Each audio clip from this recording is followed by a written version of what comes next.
deep into prayer beforehand. Please don't let me don't let me swear and get an FCC fine this time, please, God. Old habits die hard, Pat. Yep.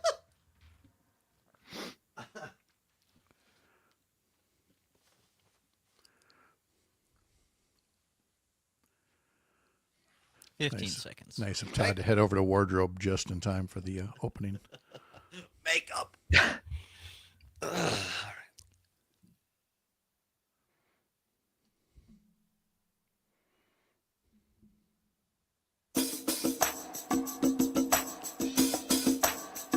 Live from the Civic Media World Headquarters in Madison, Wisconsin, it's the Todd Allbaugh Show.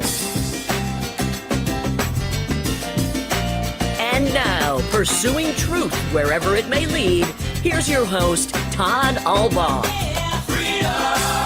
Across Wisconsin on the Civic Media Radio Network and streaming worldwide on the Civic Media app.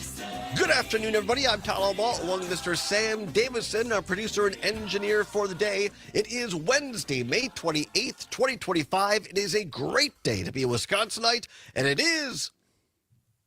Oh my gosh, that's fantastic! Sorry, Fantastic. I forgot it was a Wednesday. That was, but it was There we quick. go. There we go. It was a dancing camel. We again wish a fond farewell to Sam Davison. It was a wonderful audition. No, it was great. That was the best possible thing. Hello, everybody. Glad to have you along with us at the Civic Media World headquarters here on State Street. Overcast skies today. It looks like some rain coming in for much of Wisconsin today into tonight, and then warming up for the end of the week. Yes, Mr. Zommers is out. Doctor visit. Nothing serious, but he'll be back tomorrow, all things considered. But, ladies and gentlemen, we are very thrilled and honored, whenever Zommers is not here, to have Mr. Sam Davison, the producer of John and Gordy here at WMDX in Madison. And, folks, this will be most likely our last time with Sam, because Friday is his last day here at Civic Media, although... He just missed a camel. I mean, come on. Oh, I'm sorry. There's something else. Sorry. No, you're doing some other stuff, right, Sam? That's right. Well, the long-term plan is to become a high school teacher, social studies teacher. This summer, I'm taking off, though, to work at a summer camp I used to work at. So Boy Scouts of America? That's right. Looking forward to it. I think this is fantastic, and we all. And by the way, joining us, the host of Up North News. The host get of you one of them Mornings, scripty things, yeah. right, with Pat Kreitlow, Mr. Pat Kreitlow himself from beautiful Lake Wissota. These studios there, which he was kind enough to share with us last Friday, and joining us from our nation's capital in the Tony suburbs of Arlington, the former Republican like myself, and now a senior advisor at the Lincoln Project, Mr. Trygve Olson. Trygve and Pat, we've talked about public education so often on this show, and Pat, I know you have spent a lot of time on yours.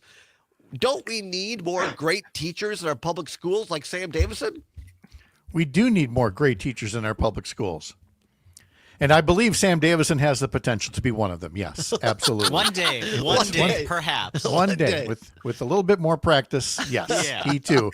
No, when he told me that live on our air, I'm sure folks heard me right away, kind of startled and gushing. It was like, this is great. We need this. We need more civics. We need more social studies. We need all of the things. And Sam, I can't think of a better person to go in and do that. So I am genuinely thrilled for him, and know that he's going to change lives. Yeah. Oh, thank you, Pat. Absolutely. Really appreciate everything you've done, Sam, for not just our show, but this network. And he will be forever remembered on this show for the Sam Davison Street Cam, which he set up and created. Let's take a live shot for those watching the stream, YouTube, Facebook, and Twitter. Look at that shot. Right down there, the Sam Davison Street Cam, right on the corner of State Street and Fairchild. It's a beautiful day, a little overcast. Sleepiest capital city in the universe. Yeah, Look at well, that. the legislature's by a little. Yeah. The legislature's not working, so Good point. That's fair. not much going on down here. Thank you, Sam. Well, we'll check in more, Sam, a little bit later throughout the show. Hour number 2, we might actually do a little My Favorite Sams, a segment we call My Favorite Sams in hour number 2. Also coming up in hour number 2 today, going to do a little What's Worse for you. Today's category: a la carte menus or buffets. A la carte menus or Jimmy Buffett's. or buffets. We'll discuss that in hour 2. But first of all, gentlemen, want to get into a little newsy news. And by the way, we're gonna break whenever she calls in. We have a special guest calling in because I had an MRI yesterday, and I'm bringing in help to diagnose it. So more on that a little bit later. But I actually had a colonoscopy yesterday. We could have her diagnose that too, if you want. Wow, old men and their medical problems on the Allbaugh show today. I raise a glass of Metamucil to you both. It's The prep is terrible. Sam's like, I cannot leave here soon enough. please get me away Thank- from thank these God I'm grouchy still old young. men. Honestly, Sam needs to think I can't turn 50 soon enough, or I can turn 50 too soon. We'll get to that in a minute, but let's do some serious stuff till Dr. Lyerly calls in. I want to start off. Wait. Your MRI is being diagnosed by your gynecologist, Dr. Lyerly? Yes, Okay. yes, isn't that fantastic? All right, I'll allow Yeah. it. Go ahead, All right, continue. thank you. The Joint Finance Committee is rumored they're going to have an executive session finally this week. We had State Senator Kelda Royce on last week, and she's been making weekly appearances, so kind enough to do that, a member of JFC. And Pat, let's start with you, a former Democratic state senator here in Madison. This seems weird to me, this process. We talked a little bit about it on your show this morning, and now there's signals that maybe some Democrats want Governor Evers just to outright veto whatever Republicans send him. They could. I mean, that's one possibility. And there were many people in the Capitol yesterday on behalf of a coalition of groups that were saying, look, if this budget, instead of trying to fix a bad budget with partial vetoes, just veto the entire thing and tell the legislature to start over. And as we covered on the program this morning, that comes with risks because this isn't the federal government where, you have a shutdown if there's no budget. It just continues under the current budget, in perpetuity. And Republicans don't necessarily see that as a bad thing. It then becomes a messaging war. Is it that the lazy legislature isn't doing its job? Or is it that the governor wouldn't come to the negotiating table? And the thing at the bottom of all this is the mistrust. And there is so much distrust between Republicans and the governor, nearly all of which lies on the side of Republicans who, from the get-go, from the moment Tony Evers was elected, looked for ways to undermine what he's done, took away some of his powers, haven't confirmed so many of his nominees, never working off of his budget bill, but, insisting on starting on their own. And they simply don't have the moral high ground on this. However, they really won't think twice if they don't have to pass a budget at all, in my view. Trygve Olsen, you spent time working in the state capitol and the legislature as well, also for former Republican Governor Scott McCallum, and tangentially for Republican Governor Tommy Thompson as well, before you moved out to D.C. You'd always talk about narrative, about messaging, what Pat just said. What are your thoughts? Robin Vos, the speaker, pretty well. If Tony Evers just decides to veto the whole thing, isn't there a risk that Vos and Devin LeMahieu, the majority leader of the Senate, simply say, look, we passed something. We put a budget there. And if Tony Evers doesn't want to play ball, then the reason that we don't have a budget is because of him. I think it really depends on what Evers is willing to do, right? Like the reality is, if whether Evers runs again or not, right? Like this is in part going to shape 2026 and the election for governor in the state of Wisconsin. So at some point, there has to be the calculus that you have Republicans across the state. For Evers to win, he's going to need to run slightly better, okay, than Harris did in those places. And, obviously the legislature's advantage politically is they have people spread out across the state who are known, who are going to be talking about it. And Republicans have the slight advantage that in the marginal parts of the districts, the marginal parts of the state tend to be Republican districts, right? So they've got natural advocates. If Evers is going to get out and really run a campaign style to places like Eau Claire and Chippewa Falls and Wausau and make the case, then I think that is a strategy that they definitely should think about pursuing. If Evers is unwilling to go out and do that kind of retail selling for why he vetoed it, then I think they may be better off trying to go down the macro messaging of vetoing little pieces, bits and pieces, and sell that rather than going full on war. And Pat Kreitlow, isn't that one of the knocks on the Democratic governor? He's a nice guy. He's smart. He'll go to meetings and he'll kind of go out once in a while, but he's not a barnstormer, certainly not like Tommy Thompson or even Jim Doyle for that matter, which would go out and kind of get on the stump and sell stuff. Right. I mean, firebrand is never a word that has been used there, but he just quietly goes about getting the things done that he can get done with this kind of a legislature. He points out, where there are flaws. Occasionally, he uses some really strong language, like saying "he double hockey sticks," and people appreciate that, frankly. So all of us who love being inside the parlor, we want to see the bare knuckles. We want to see the sharp elbows. And Governor Evers has always been, the kind of manager that says, I can get this done quietly. And if I can't get it done, I will quietly tell you where they're wrong. It's how he won a second term. It's how he would count on winning a third term. Because most people, by all of our admissions, I'm sure, would agree that most voters don't really follow the minutia of a state budget. They just want to know who's on your side. Tony Evers is usually better at that than any Republican that's run for statewide office lately. But he'd have to go out and make the case. Yeah, he has before. Yeah, I mean, ask Governor Michaels how that's working out for him. No, I don't disagree with that. But, a couple of minutes before the first break here, guys. Speaking of parlor games, let's play If You Were Jim Clouser. The former guy who ran Tommy Thompson's cabinet. If you guys were putting the budget together and advising Tony Evers, or even the Republicans for that matter, what are the top 2 or 3 things that you would make sure is in that budget to go out and sell it? Pat Kreitlow. To go out and sell it? Well, again, this is more a reflection on me. I would always say the win-win. It does you the most good. Look for that, especially with let me say again, $4 billion surplus. You got to, if you can go out and say, I didn't like everything the Republicans got, but look what we got. If you can get that to me is always the ultimate thing to do. Now, it's not for Robin Vos, and so that's why it's tough for Tony Evers, even if that's what he wants to do. It's tough for him to get that. But if you're asking what my advice would be, I'd say look for any kind of a win-win you can pull out of it. Trigby. Well, since Clouser was a Democrat who worked for a Republican, I guess if I were a Republican advising Governor Kreitlow, I would be saying, one, we need to think long and hard about where can we line item stuff. I think the line item has been revised somewhat, but I would try and take individual pieces out. In terms of big, bold initiatives, you have the surplus.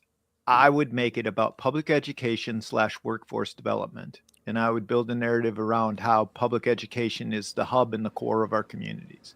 I would actually fight with them on the UW system to a degree. And I would make the same case that, Republicans are busy saying that the University of Wisconsin's a woke den of indoctrination and then sending out Christmas cards bragging about how their kids graduated from the UW Engineering School like Scott Walker does every year, although I don't get his Christmas cards anymore since I started bagging on him on the show, which I don't really care. But saves the post office work. But I would be saying to Pat, listen, let's make this, we're the ones standing and fighting for the smaller communities, and then tell the consequences, right? Like, look at what's happening in healthcare in Eau Claire, right? But then the good side of that, UW Wisconsin Eau Claire with the partnership with Mayo Clinic. I would make it a referendum on that. Trigby Olson already has Kreitlow for governor 2026 ready to go. Come on back. We'll discuss more. Nice grown, Trigby. Thanks. Okay. Pat and Trigby I love it. on the other side. Stay with us. It's the Allbaugh Show for Wednesday across Wisconsin on the Civic Media Radio Network.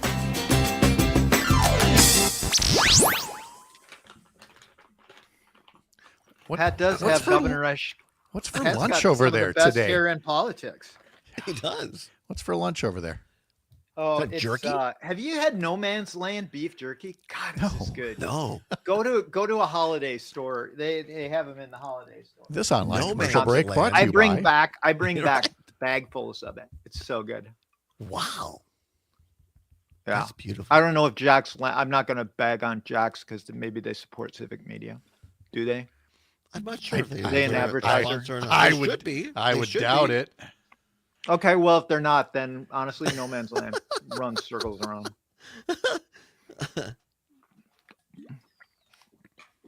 There's lots of things out here in the People's Republic of Washington, D.C. that you can't get.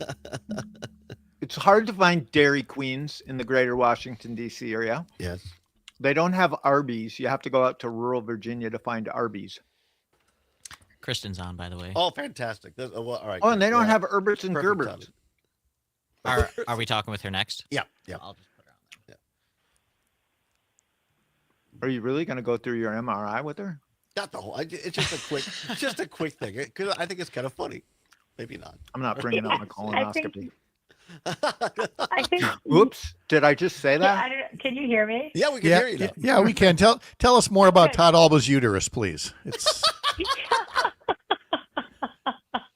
Well, this is a serious question. Todd, you need to think about how much of your health you want to share here, because there's an alcoholic fatty liver Right. disease and a non-alcoholic fatty liver disease. Mine is And the it kind of gets into like health issues related to this, like food and lifestyle and medication and all of that. So Oh, I don't want let's- to go down let's- a path that you are let's not get into comfortable all going. of this I'm with pretty Todd. open. I'm pretty open. I mean, 30 because I always seconds. think if it 30 helps, seconds. if it helps people, that's great. I have the it's not alcoholic. It's the fatty, just a good old fatty liver. I'm glad you Yep, that's explained what that, they all Todd. say. 15 seconds. All right, here we go. Cue this one up for the WBA. Here we go. Pat is the adult in the room. Yeah, right.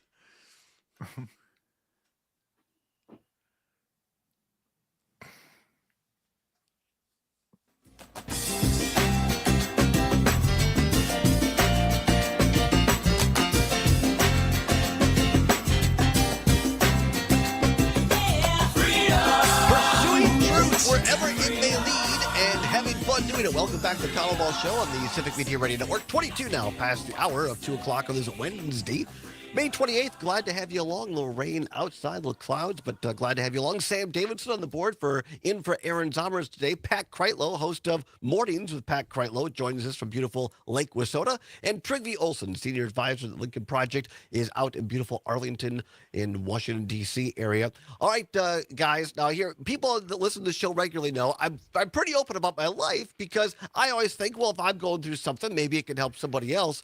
And so I've talked before. I've during my lifetime, I've passed a couple of kidney stones, and let me Ouch. tell you, that ain't no fun.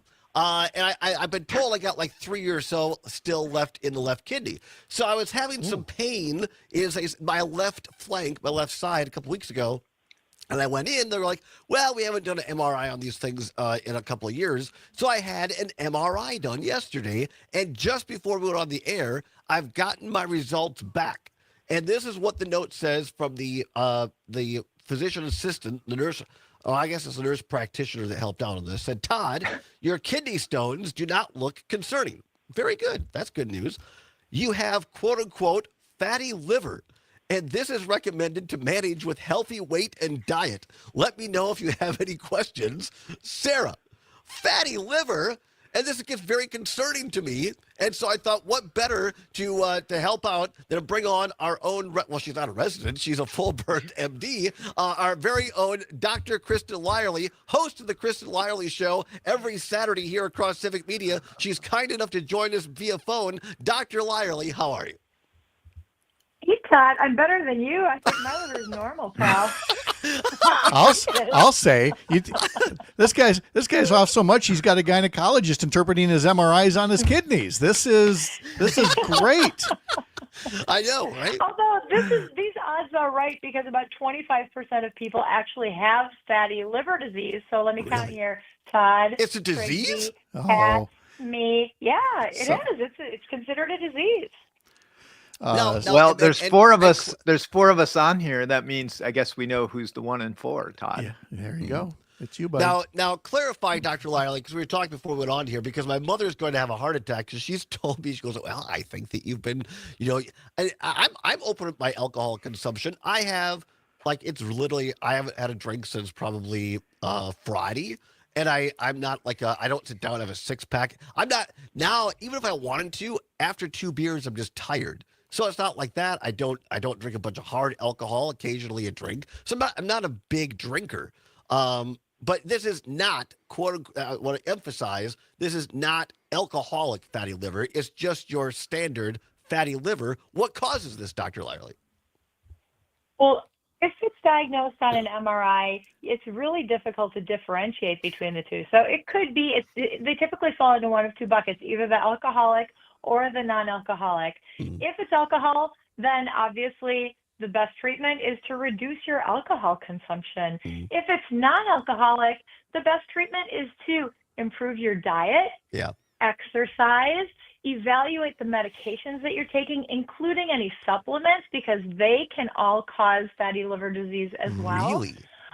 Maintain a normal weight. Yeah, all of those things can contribute. So say you have high cholesterol or dyslipidemia, we call it, 'cause it's more than cholesterol, that can contribute to fatty liver disease. The fatty liver disease is exactly what it sounds like. It's fat that accumulates in your liver, and it makes it less efficient and less able to manage the toxins in your body, because your liver really is just a big filter.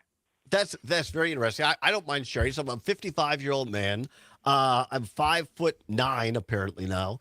I weigh 178 pounds, and I don't take any meds for cholesterol or anything like that. I'm otherwise healthy. But I think you're right. A, I do take vitamins on and off, and B, my diet is crap because I work weird times, then I don't eat well. So I'm thinking that's probably what it is. Yeah, I'd be curious to look at your last MRI and to see how much change has occurred since then and what that time interval was. And I'd also be curious to see, what does your routine blood work look like? Have you had a routine preventive exam with your healthcare provider? Yes. And what do your cholesterol numbers look like? What did your sugar numbers look like? Could you be pre-diabetic? Nope. All of those things can contribute to fatty liver disease. I've listened to you across this network, and I have an annual full bird physical with a full panel, and my doctor said I'm just below the line for high cholesterol. I'm on the higher end of the good spectrum, but otherwise, no, blood pressure is fine. I'm fine. Tony Zimmerman, by the way, watching on YouTube, says he says yes, drinking old fashions with Pat Kreitlow on air on Friday. That's real healthy, Todd. Yeah, it's never a healthy thing. And could I just suggest, Todd, that you use my barometer in terms of whether something is fatty or not? Derek Van Orden refers to me as fat all the time in his comments, so I'll know that my weight's under control when Derek Van Orden needs to find a new insult for me. So get yourself a politician that will hurl medical-based insults at you and use that as your barometer. Well, that's He's fantastic. calling you fat. Oh yeah, in the comment sections, that's his big thing. He's That's bald terrible. with a bad Yeah, beard. but Seriously. I'd like to see what Derek Van Orden's liver looks like. Oh right. Oh yeah, if Nice he's point, got the Dr. alcohol Lyerly. kind. Yeah. Yeah, I have a exactly. question for you. So now, having traveled down the road, We with got 1 minute Todd, left. What do you think of the Red Bull and the mini donuts every morning? Because I think I that don't might have probably that. be part of his problem. Maybe he should. No, I don't. Mm.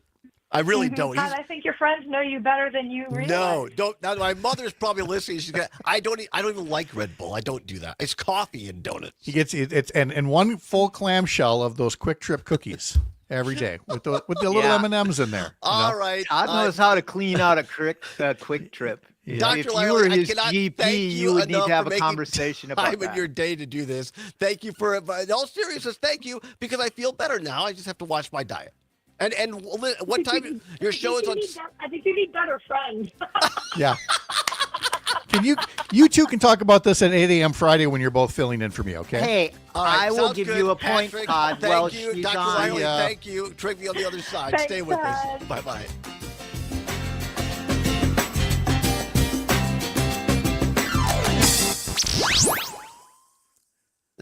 colon cancer screening, Well, there you Todd. go. It's important. I'm not going to die. Have you had your colon cancer screening? Yeah, I did the what do you call it? Cologuard? Yeah, Cologuard. I didn't do the full bird. You didn't do Moon Colonoscopy. River? Okay. No, You're my going to doctor have said to do that eventually. Yeah, my doctor said, well, you don't have to. So I said, all right. I don't Oh, know. Kristen, what a good sport you are. Right? Isn't she fantastic?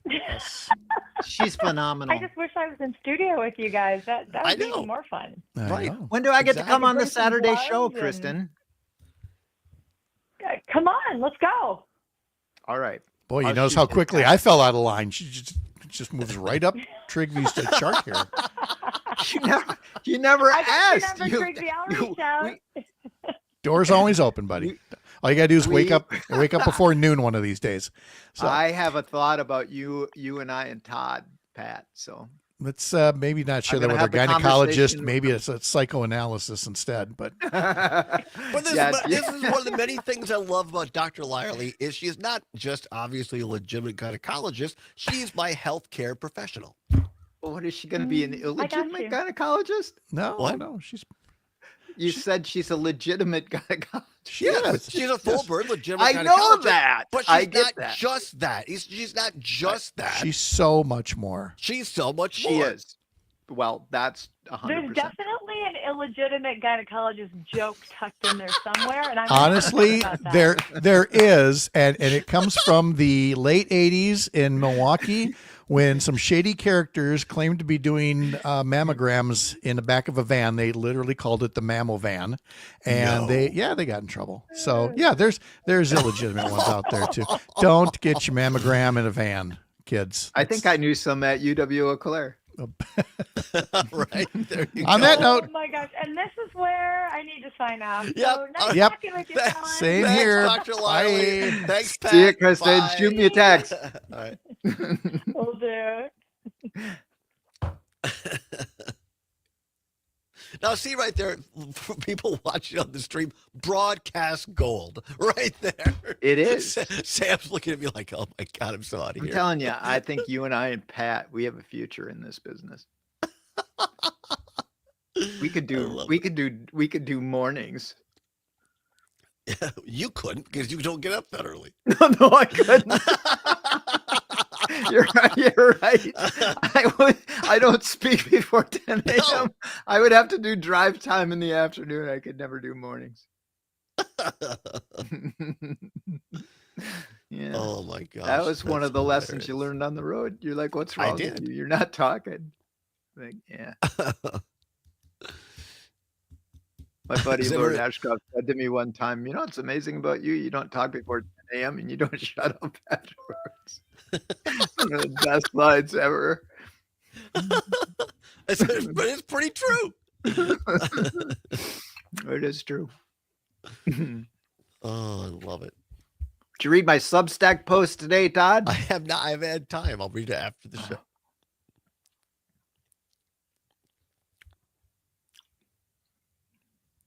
Sam, let's get some good music on the intro. What do you want, Some Trinky? good music. Just Can't Get Enough by Depeche Mode. All right, there you go. We're testing Sam. Is he as quick as Summers? Oh, he is. I'm pretty quick. He's pretty damn quick. Ugh. Look at that. See? Bada bing, bada boom.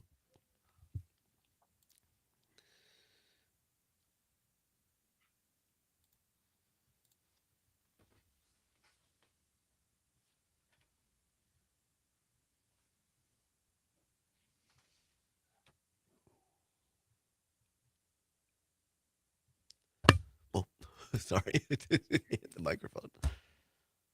Today, John almost knocked his mic onto the floor. He was like swinging his arms. Oh my gosh, look, there Hi, she Mr. is. Todd. How you doing? Hi, Summers. No, it's- Summers Summers isn't isn't here. there. Oh, That's Summers. That's He's out Sam. today, yeah. Sam's Hi, here. Sam. Hello. How are things out in DC?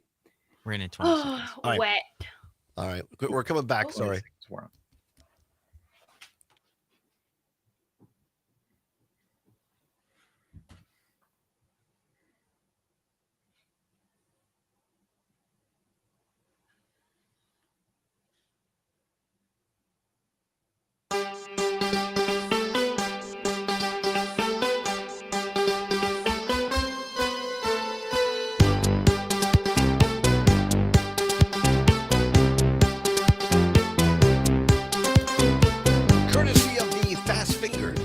Sam Davison. Depeche Mode by request from our guest this hour, Trigby Olson, the senior advisor of the Lincoln Project. Glad to have you along here. 35 minutes now past the hour of 2 o'clock on Wednesday, May 28th. It's the Allbaugh Show across Wisconsin on Civic Media. Well, there you go, guys. Many thanks to Dr. Lyerly for stopping by on very, very short notice after I got those results. I think the bottom line is I just need to eat better and exercise more. That's the bottom line. Sam, you said not to overshare, but you went to the doctor yourself today, right? Yeah, for the first time in a few years, I had to put my big boy pants on and schedule an appointment myself for the first time. Went in and pretty much healthy, as they always say. I can eat better, exercise more, but you're in doing good well. shape. You're not overweight. Yeah. No, you're healthy. You're an Eagle Scout, for God's sake. That's right. Yeah. Right? So you had to go because you had to get it done for the Boy Scout camp. Yeah. stuff. Yeah, that's right. All right. But you're healthy. You're healthy. Yeah, I could probably run from bottom end to the top end of State Street without stopping. Really? I probably could. There was a time 8 years ago I could. I'm not sure. I need to get back into better shape. Trigby he's got a personal trainer now. Trigby, I mean, I think this is actually a really good. Had We're it having a for little bit of years. fun with this, but I think it's I think this is a really good discussion because I think we as men too often we put it off. We say, nah, I'll be fine. We have this attitude that we're going to tough it out. But the reality is if we get regular routine exams, annual exams, if there is something wrong, you can deal with it much better than if you let it go. Yeah, 100%. And I will tell you, taking off weight, Todd, is a huge part of it. As you know, I've taken off probably 45 pounds, maybe 50 pounds. Very proud of I've you. lost muscle. You know, I was doing powerlifting for a while with my trainer. But I can do 6 pull-ups. I don't even think in Look at you. college I could do 6 pull-ups. So Yeah. it makes a huge difference. And in fact, when I went in, and I say this in all seriousness, I did go in for my colonoscopy yesterday. I've been doing good Wisconsin company. I'd done colon guard before that, right? Which you get to be 57 and you're male, you need to go in and do it. Colon cancer screening is really important. I had a high school classmate who was a nurse, Christina Hansen, at Mayo Clinic. She died of colorectal cancer in her 40s, and it was tragic. I mean, because she, you know, it turned out she was adopted and it ran in the family.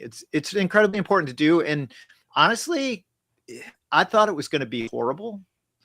Basically, they cart you in, they're talking to you, they flip a switch on your IV, and the next thing you know, you wake up and you're back in the other room. So, yeah, I mean, I have not had one done yet. My doctor said the Cologuard screening was enough for now, but probably the next couple of years I will have to. But everybody, I've had friends go through it besides Trigby, and same thing, Trigby. They say, I don't really remember anything. You go in, they talk to you, they give you the IV, and then you wake up. So yeah, and the consequences of not doing it. I mean, you do not want to get colorectal cancer. You really don't. No. And the other thing that I will tell you that's kind of funny, you know, so Colon Guard is a Wisconsin company. Yeah, started based here by in a guy who my dad knew his dad. My dad and his dad worked at 3M. Really? But you want to hear my funny Colon Guard story though? Sure. Why not? All right. So, you know, with Colon Guard, Well, right? it's FCC appropriate. Yeah, Go it is ahead. All right. FCC approved. Okay. So you know how you do your business and then you have the box that you have to send Right. back, and you just have to take it to a UPS store. So I had the box and I came out with it, and Erica was going someplace, my wife, and I said, "Hey, I got this box. Could you take it to the UPS store?" And she says, "What's in it?" And I said, "Just some crap I need sent." I used the other word, and she's like, "Well, what is it?" And I'm like, "Literally some crap I need sent." Right. That's really good. I like that. That was nicely done. really Nicely funny. done, Yeah, I Trigby. Yeah, know. that's good. But Bottom line they is, all kinds of jobs in Wisconsin. They're prosperous. no, they're a huge. Cologuard is a huge company here in Madison. And in all seriousness, guys and gals, everyone, take care of yourselves. Be preventative. Don't, especially if you're a guy, don't be Mr. Tough. Go, regardless of your age, get regular routine exams. And Trigby, to kind of turn that into where I want to go next to Washington, D.C., a lot of people don't have the insurance to go for routine exams, and that's part of the reason they don't do it. Let's spend a little time on what's happening out in D.C. in terms of the reconciliation bill. I'm not going to use the marketing that Trump is on this bill, but the reality is if the House version that passed were to be passed by the Senate, chances are it won't, and Trump would sign it into law, we have no choice but to expect major cuts to Medicaid, which would impede people here in Wisconsin. Yeah, it would. I mean, first of all, it is highly unlikely that the bill that got through the House is going to get through the Senate as it's constructed. That's number one. So, some of this is, I mean, we live in this age where, everybody's, now that I'm on Substack, I'm one of those people, but like everybody's trying to tweet, everybody's trying to look for angles, right? Like, so you got the media 24/7. So like controversy sells, and you've got two warring camps. And the truth of the matter is, the bill is going to look very different. I think the bigger question is, how do the Senate and the House ever come to some sort of reconciliation about what our priorities are? And I think one of the things that is really sort of a challenge, and I'm a pretty conservative guy, as you know, but I also believe, there's an element of humanity that we are losing. And I wrote a Substack post on this because I'm really trying to not write Substack that's about outrage. It's calling out some of that. But I wrote about Joe Biden, saying that he had cancer, right? And he's seriously ill, and how there were people that were literally trying to get political advantage out of that, and saying just things that you shouldn't say when there's not another human is getting that, because all of us are going to be in that situation someday. Maybe a friend, it may be ourselves, right? Medicare and Medicaid, the idea that there's waste, fraud, and abuse, there probably is some, but it's also true that what they're talking about seems to be actually cutting people that need it. Right. And we're all going to be judged at the end of the day, when we reach the end of the line, on not on how much money we had or what kinds of things we did, but how gracious we were to other people. Because remember, our lives really end when everybody who knows you is gone. And while people exist, what are they saying and what are they thinking about you when they think about you? And we're failing on that in so many ways, Todd. If you'd like to weigh in on this budget going through the House right now, give us a call. Any other questions for Trigby? 855-752-4842. 855-752-4842. You can also text us on the Civic Media app. Download it today, your Apple or Android device. Go to your search bar, type in Civic, CIVIC, Media. It'll pop up. Click on that little cute CM logo. It takes less than a minute. It's free. It's what CBS's Gail King calls a deal. Sam, I sent you a cut on Elon Musk, speaking of CBS, from CBS Sunday Morning. Let me know when you got that one ready. Look at how fast he is. Look at that. Fast fingers there. So, Trigby, speaking of this bill, the Trump bill, there's an upcoming interview this Sunday with David Pogue, the interviewer, with Elon Musk. They've released part of this interview, and Elon Musk kind of getting off the Trump train. Here we go. So, I was disappointed to see the massive spending bill, frankly, which increases the budget deficit, not just decrease it, and undermines the work that the Doge team is doing. I actually thought that when this big, beautiful bill came along. I mean, everything he's done on Doge gets wiped out in the first year. I think a bill can be big or it can be beautiful, but I don't know if it can be both. My personal opinion. His personal, Elon Musk, saying the bill can be big or it can be beautiful, but it can't be both. Trigby, what do you make of that? I think Elon Musk has learned some valuable lessons about politics.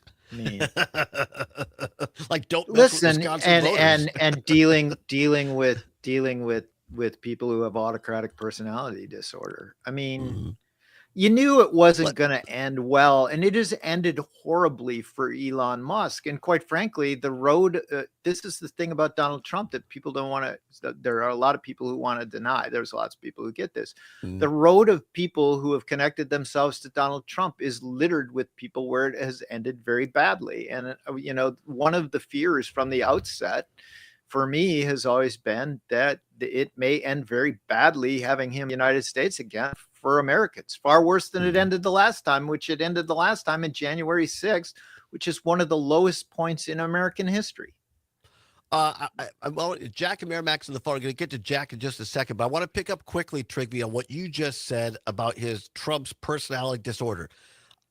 we talked about this a lot yesterday over the Memorial Day weekend. Trump was tweeting out Happy Memorial Day, talking about people as scum, never mentioned the men and women who died in battle. I found it very offensive.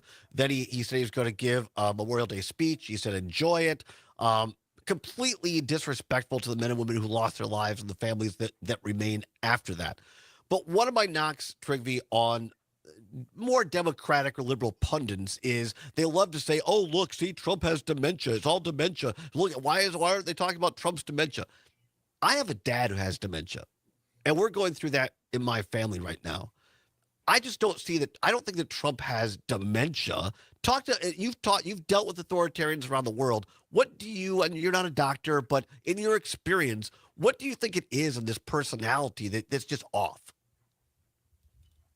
I mean, I just kind of think he has what I call autocratic personality disorder, which is they're all kind of the same personality. The desire for control, they're completely zero sum. I think, Donald Trump is 78 years old. Has there been cognitive decline? Sure. There's cognitive decline in any 78-year-old versus somebody who's in their 50s or in their 20s, right? Yeah. Like, that's just a reality. I think the whole, he has Alzheimer's, whatever, having had two parents, both of whom had Alzheimer's, and having lived through it with my mom, which probably, closer than anybody, Todd, a lot about how taxing that was and challenging because she became really hard to deal with. Yeah, I mean, it's just, you wouldn't wish dementia or Alzheimer's on anybody. No. And I think here's the other thing, quite frankly, I'm reading Jake Tapper's book on Biden, and people need to read that. And Democrats, any Democrats who are going down that path with Donald Trump, and if Republicans try and cover up for Donald Trump the way that Democrats tried to cover up Joe Biden and what was going on, which the American people saw, there will be a real cost to that. And that book, it's outrageous. Joe Biden's decline was something that was well known. And there was a cover up to try and do that. And who did that ultimately help? It helped Donald Trump. Yeah. 855-752-4842. Let's go quickly to Jack and Merrimack. Jack, got about a minute left. If you could fit it in, please. Go ahead, Jack. I'll try to be brief with two things. Thing one, the Republicans who are so enamored with our Constitution, and especially the Second Amendment, and at least give lip service to the First Amendment, need to read the purpose of the Constitution as is outlined in the preamble, which includes a phrase something like to promote the common welfare. And they destroying Medicaid and programs like that, food programs. That's not promoting the general welfare. Hey, hang on, Jack. Jack, don't go anywhere. Just hang on a second. We're up against the clock. We're going to take a break. We'll finish up with Jack on the other side. Trigby as well. And Packer news coming from, well, kind of, sort of, from Terry Bradshaw. Get Trigby's take on that as well on the other side. He is a Packer owner. It's the Allbaugh Show on Civic Media. Well, Todd, I got to stay for this or that. Are you going to stay for this or that? Yeah. He calls it this or that, not what's worse. This or that's a better name. Oh, my gosh. I love it. No, because you can't ask people this or that. It's got to be what's worse. Did you see my text? Hang on. Let me look.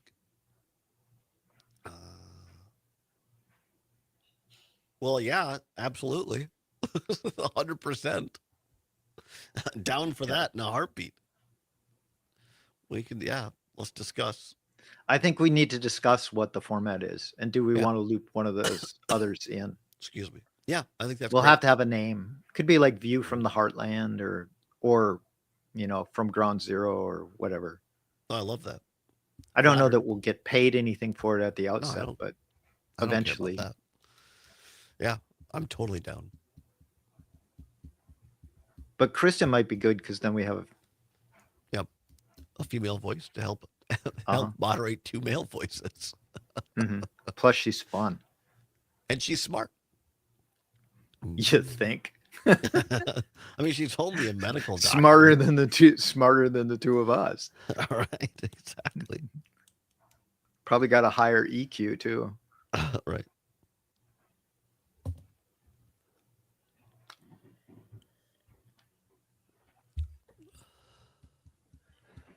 Oh.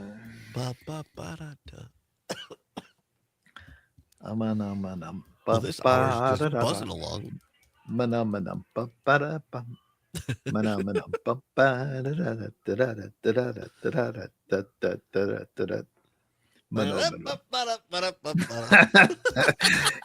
Any chance you could break in with manum? That would be awesome. No time. Maybe next hour. We'll do that next hour. Okay.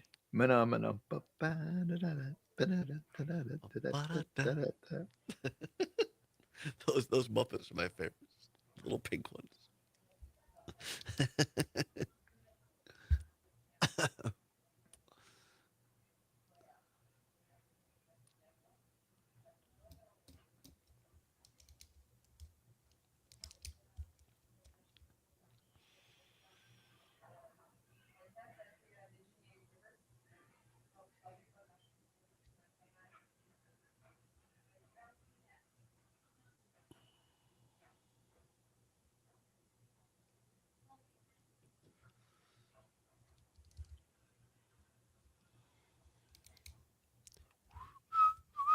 Now I have that song stuck in my head.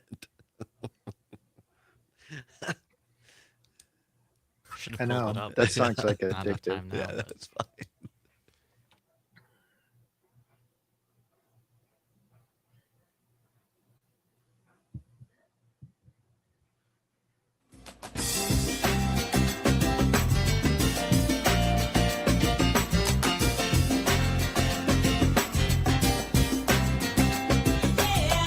Welcome back to the Allbaugh Show from Lake Michigan to Lake Superior, Green Bay, the Mississippi River, and every place in between across the state of Wisconsin on the Civic Media.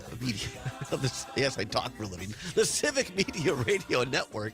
I got ahead of myself because I was going to say Sam Davidson on the board in for Mr. Zommers, who will be back tomorrow.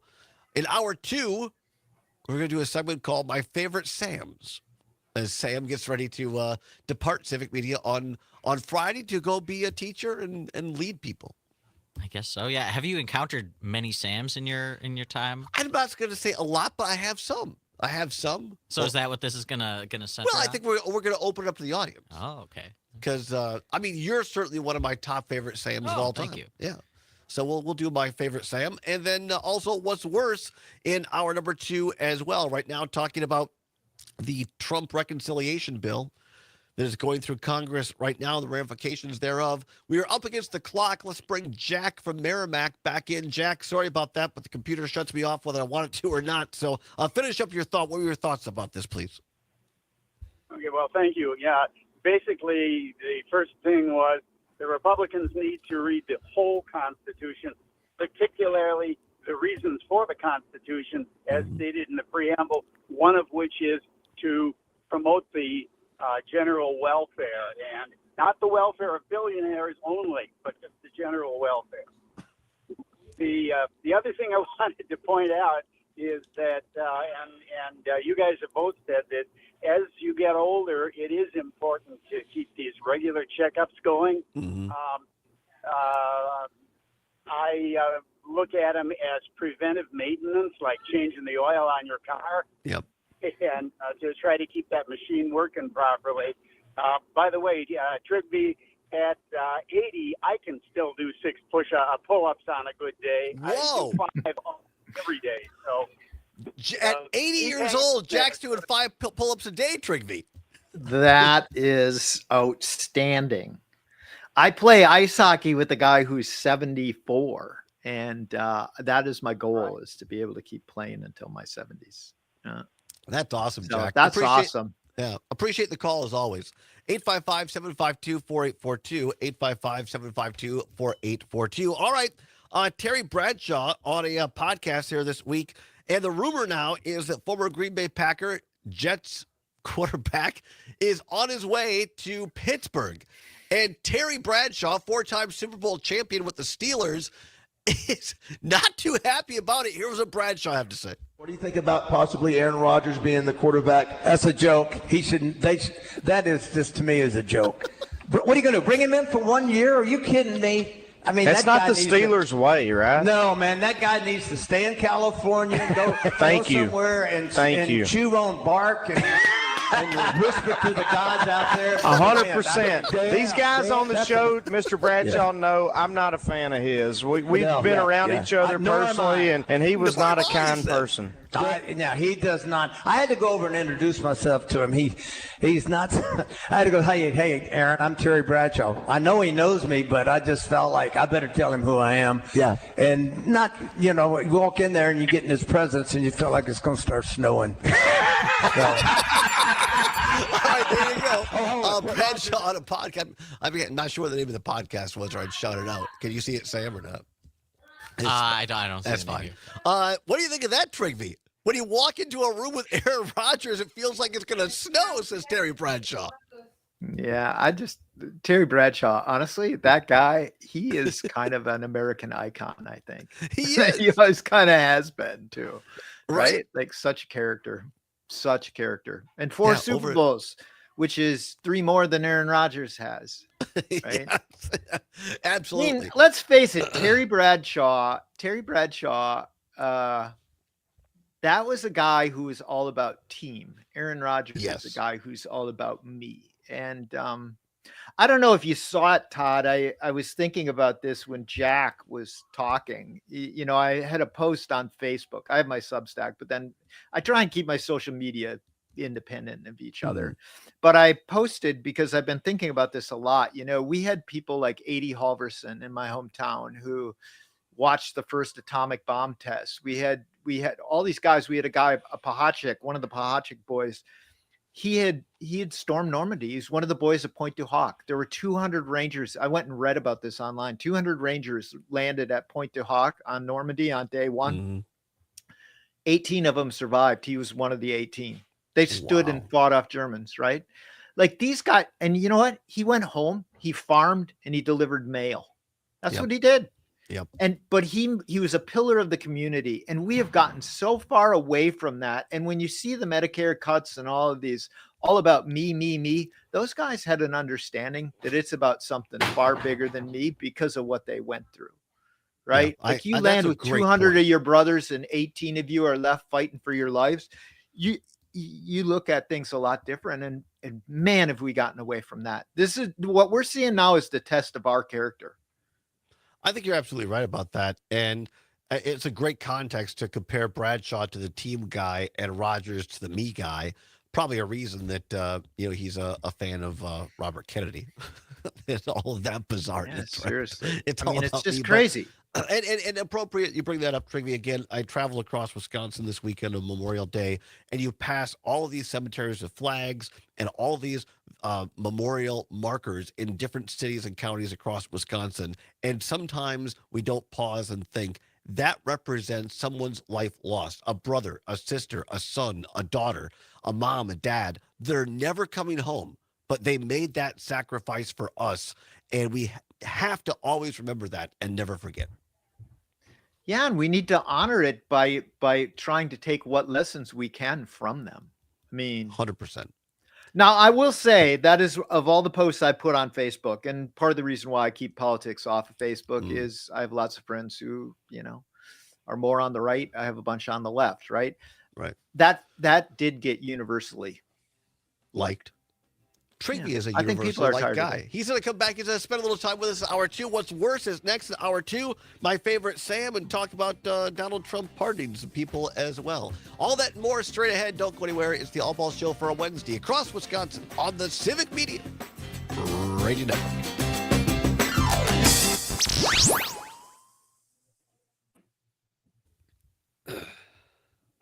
Look at that. Hour 1 already in the can.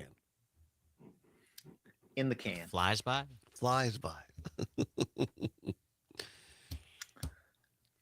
AJ In and the Madison rearview says, mirror now.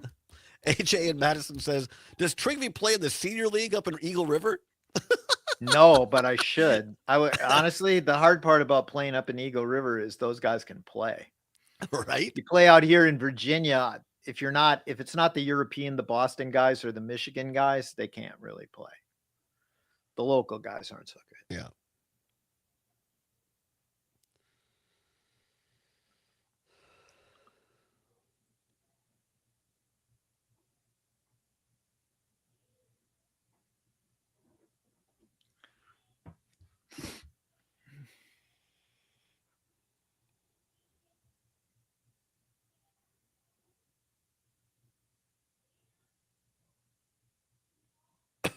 Excuse me.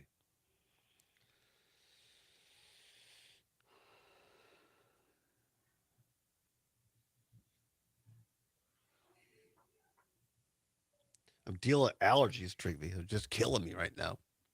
Yeah. Sam, Not you're great. you would appreciate, Sam. Look up Google, not right now, but Google up sometime from Saturday Night Live a character Rosanna Dana, played by the late great Gilda Radner, and her hair was all kind of frizzed out. She had like a frumpy shirt. I think wasn't it during the Weekend Update? I think now. Yeah, Weekend Update. Yeah, she'd come on. I think I've heard the name Rosanna Dana Yeah. before. And it was like, how you doing? I'll tell you what. I got hangnails. I'm going through menopause. My feet hurt, and I got a bad tooth. It was always complaining. And then at the end, her tagline was, "It's always something." It's always something. Gilda Radner was amazing. She died was. of ovarian cancer. She was Gene Wilder's. Yep. She was Gene Wilder's wife. Huh. She's married to Gene Wilder. Remember Gene Wilder? Of course. Yeah. The original Willy Wonka, yeah. And also the star of Blazing Saddles. Yes. That movie could never be made now. No, it could not. But that movie was pretty awesome. Because Mel Brooks was a genius. He would take topics like the Holocaust and racism and the stupidity of it to the ultimate extreme, right? Yeah. Like that was his genius, and then wrap it in comedy. And he was a genius. He really was. Have you read the Tapper book? You need to read the Tapper book. No, I haven't. Crazy.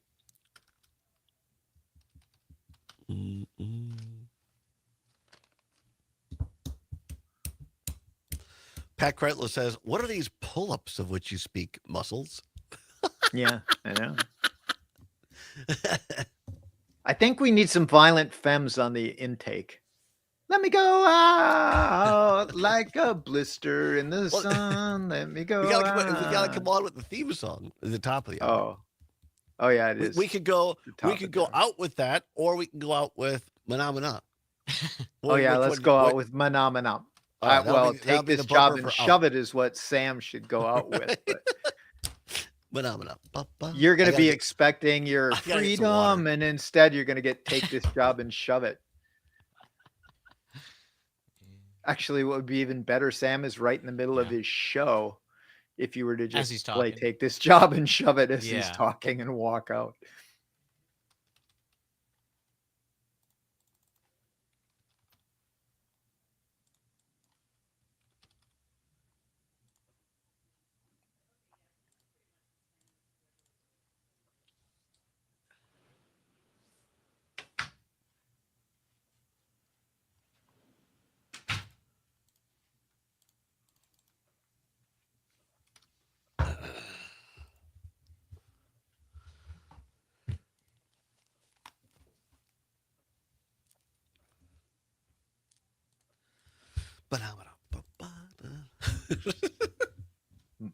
I know, seriously, when that song, it's in my head because one of my I know. kids was Oh, really? playing it. Yeah. Phenomenal. And the video is fantastic as well. It really is. Well, I forget what the name of the band is, but the band's name is really funny too. Is it really? What? Yeah, is it? it's like it's got some just classic name. God.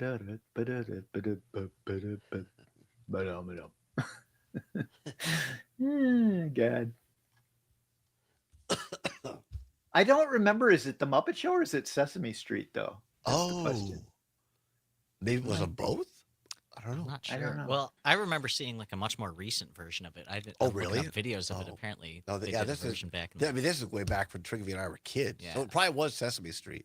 Yeah. 1960s. You know what else was a really good one? There was the one.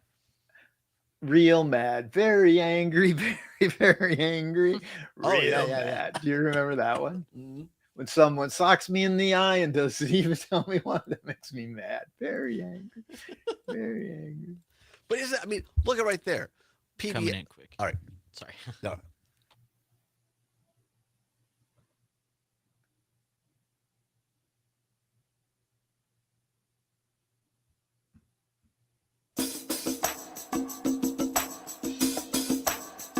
Live from the Civic Media World Headquarters in Madison, Wisconsin, it's the Todd Allbaugh Show.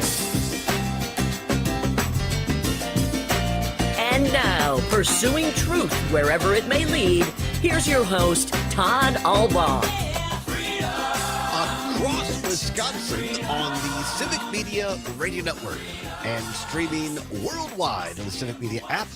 Good afternoon, everybody. I'm Todd Allbaugh, along with Mr. Sam Davison on the board, our producer and engineer in for Mr. Zommers today. It is 6 minutes now past the hour of 3 o'clock on this Wednesday, May 28th, 2025. It is a great day to be a Wisconsinite, and it is... Hump Day? Yes. Sorry. Yes. I was a little late on that again. No, but it's fine. He was in the stable. And now he came out. We had to pull him up, get him up to the microphone. That's right. Sometimes it's, the camels get older like all of us. It takes a while to do their job. They're very stubborn animals. From what Are I they? hear. Have you ever ridden a camel? No, I wish. Have you? Yes. Back in the day, the Henry Vilas Zoo here in Madison had camels, and they would give you a ride on the Really? camel. And my mom, God love her soul, she did not have a lot of money being a single parent, but she would break, because the admittance to the zoo itself was free. So that was one of the cool things. Still is, by the way. And I think it cost, I don't know what it cost, a couple of bucks to ride the camel.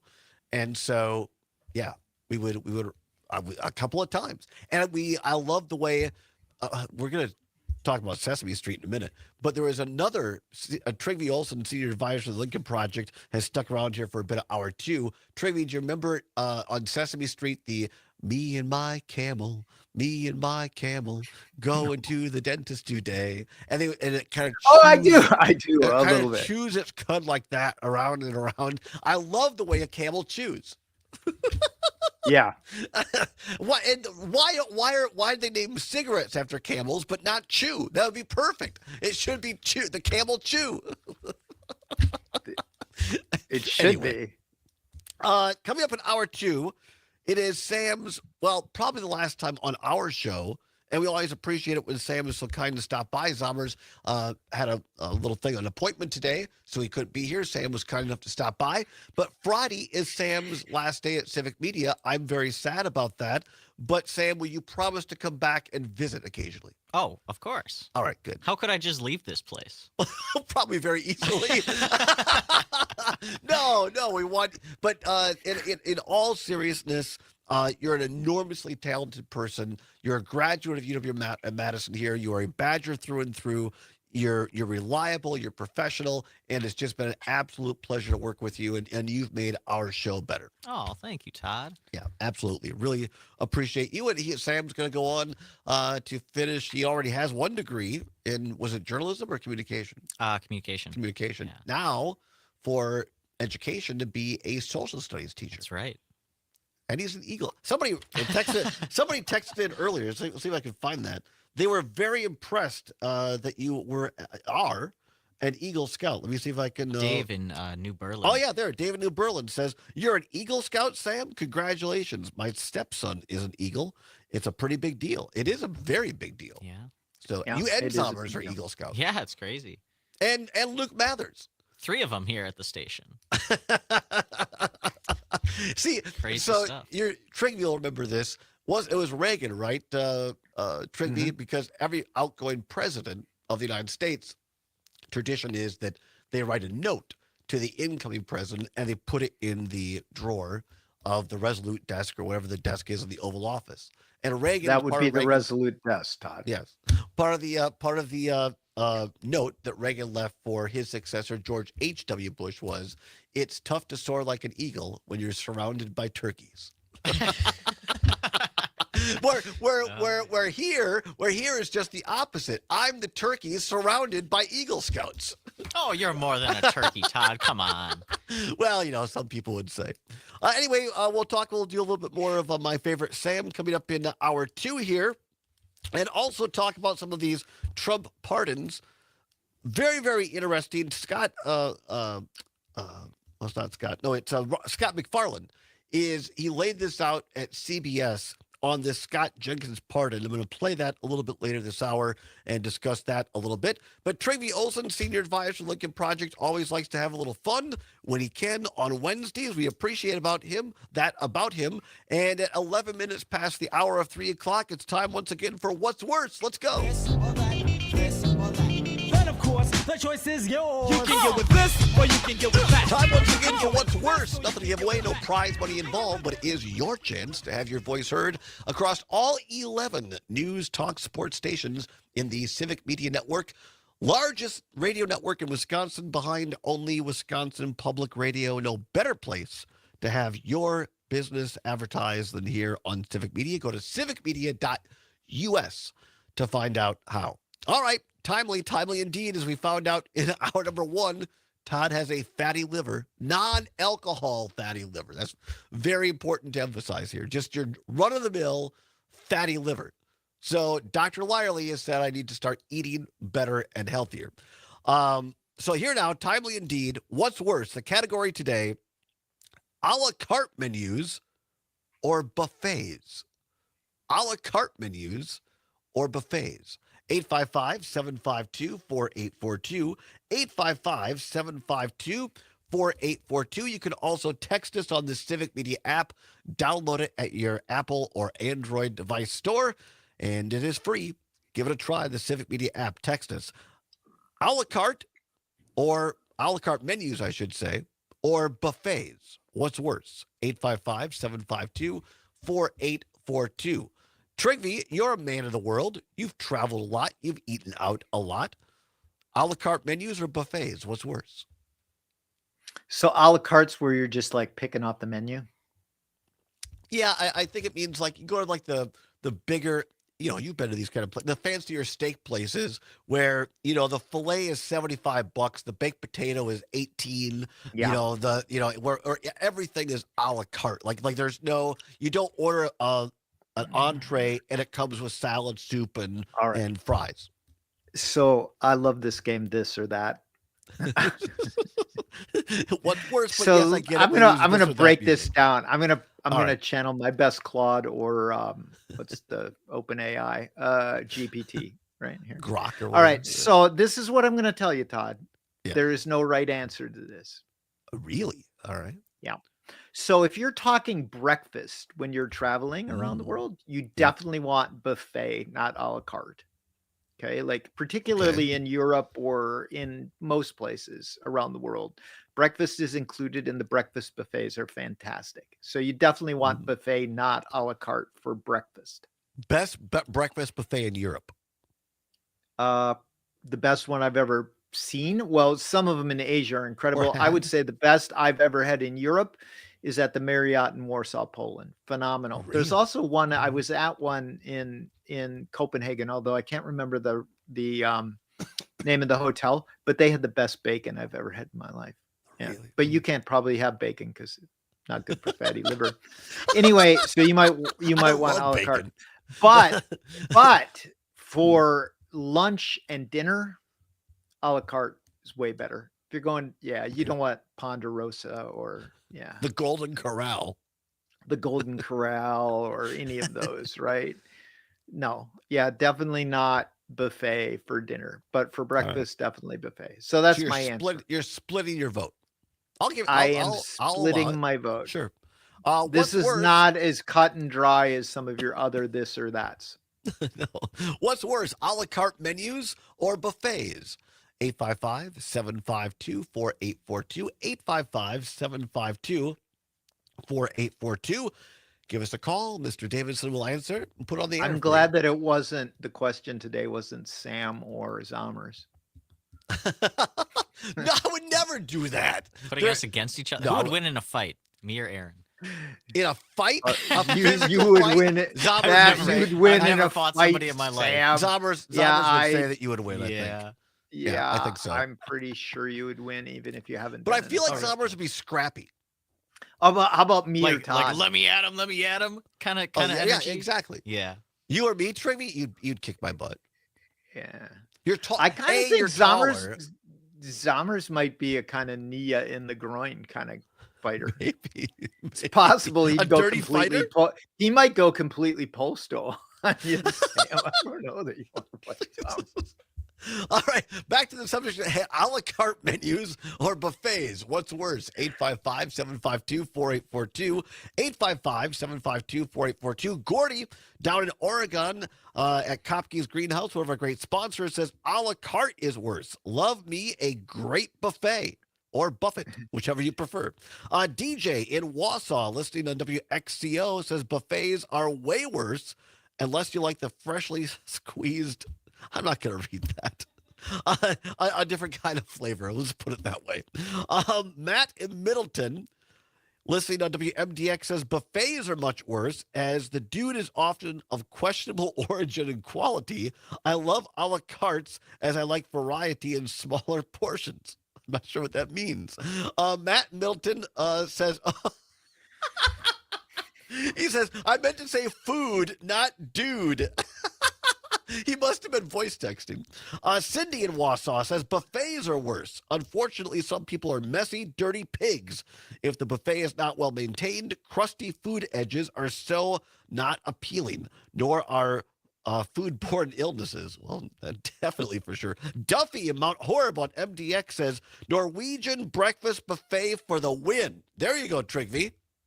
Yes, some of the Norwegian breakfast buffets. I will tell you this though. One thing on buffets. So I will say there is a buffet at the Venetian in Las Vegas, which is considered the top buffet in Vegas, and it's as expensive as a la carte, but it's unbelievable. It's really good. All right. Yeah, I mean it's like So Trigby lives a different life than I do. It's Well, I got taken there by a client, but nice. Yeah, the owner. All right, of the hotel. Sam, I was what's out there worse? with somebody. It was crazy. Sam, a la carte menus or buffets? You know, I haven't really been to that many bad buffets, but Really? Golden Corral gets a bad rap. I've only been there once. It wasn't that bad. I've usually gone to like a Chinese buffet. Oh yeah. And the one in Rothschild, Wisconsin. I think that was the last time I was at one nearby where I grew up. It's pretty good. Trigby does raise an interesting point though about having a breakfast buffet versus just any other meal. Yeah. I think I'm gonna have to agree with him and go a la carte for lunch and dinner sort of meals. Yeah, it is an interesting point. I think of all the buffets, I would say that breakfasts are the best. I don't know. I think also a la carte menus are a lot more expensive generally. So if it's money's the issue, then a la carte is Yeah, you certainly can worse. get so much food, and if you like sneak in Tupperware containers or something, take a little home with you. I ate at a lot of bad buffets while I was covering Pioneer Sports at UW Platteville, doing games all around Wisconsin and the Midwest. And my former broadcast partner, Kevin O'Connor, and I always went to a buffet, and I'm kind of buffeted out unless it's like a nice breakfast buffet. So, all right, very good. There's what's worse. Thanks to Trivy for playing along. We appreciate you. Who came up with the topic today? Our writers.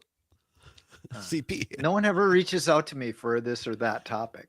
We are always open. One of the people at Gordy's greenhouse last week at Kopke's greenhouse said we should have people call in and, like on Fridays, recommend a topic for what's worse. Maybe How we'll about do that. Aaron Rodgers and Brett Favre? That we just had that one yesterday. I'm serious. All right, What? Stay tuned. I'm serious. It was very hot. Stay tuned. Back with more after this. It's the Allbaugh Show on Civic Media.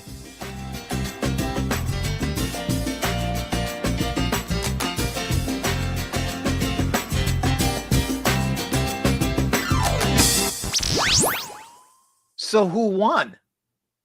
Yeah, no, seriously. I said yesterday, I'm like, we should flip this and have it for tomorrow for Trigby. Yesterday's What's Worse was Brett Favre or Aaron Rodgers. And it wasn't even Aaron close. Rodgers just got whipped. No, Brett Favre was worse by far. Really? Yeah, because they all defaulted to his money stuff, just deferring the welfare money in Mississippi. That was the ultimate. That was the ultimate thing that did him in. Interesting. Yeah, That's fascinating. It wasn't even there. There were some people that like Rodgers is just weird and whatever. But even there were some people like, yeah, Rodgers is weird, but Favre took money from kids. Yeah, it wasn't close, and we got a lot of calls and texts. We did this survey about billionaires, and one of the questions we asked is, who would you leave to watch? Be more likely to leave to watch your kids, Mark Cuban or Elon Musk? And it was like 70-10 in favor of Cuban. Of course. Yeah. But then when we asked Mackenzie Bezos, who would you rather spend a weekend with, Mark Cuban or Mackenzie Bezos? Amongst guys, it was 90-10 in favor of Mackenzie Bezos. And it was so funny because, yeah. That is funny. Isn't That's it? awesome. Yeah, I was thinking they would, but I never asked Jeff Bezos versus Mackenzie Bezos. That was all right. Are you sticking around or are you taking off? No, I'm going. But call me afterwards about that thing. I will. All right. All right, Sam. Yeah. Good luck, dude. Thank you. If I can ever be helpful, just ping Todd. Sure thing. And he has All right, a hell of a man. Rolodex, so Yeah. Yeah, he does. it's okay. All right. See you guys. Bye. Thanks. See ya. Bye.